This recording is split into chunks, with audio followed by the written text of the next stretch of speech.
This is the Lone Crater YouTube. We hope this video helps. You start by confirming hinge type and securing the door so it won't sag. This prevents frame damage and keeps alignment. Once the door is supported, spray penetrating oil on pins and screw heads to loosen corrosion.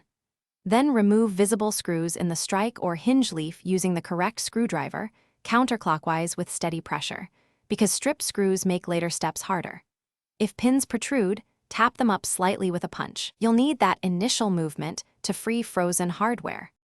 Once the top of the pin moves, keep tapping until it clears the leaf. Use pliers to pull it free. This releases the hinge without bending it. Next, work down the hinge removing screws that attach the leaf to the frame and door, alternating sides to maintain balance. If screws spin or head strip, switch to an impact screwdriver or extractors. When paint seals the joint, gently score around the hinge and use a heat gun to soften the paint before tapping again, because forced leverage can damage wood. After the last hinge pin and screws are out, lift the door straight up and set it on a padded sawhorse or blankets. Avoid dragging to keep finish intact. Clean hinge mortises and test fit the replacement hardware, transferring marks from old hinges to preserve alignment.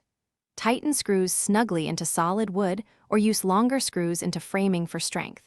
If a pin remains stuck, apply penetrating oil, heat the hinge briefly, then tap from the opposite end, repeating gentle strokes rather than force a void splitting the frame. Thanks for watching. Consider subscribing if we helped you.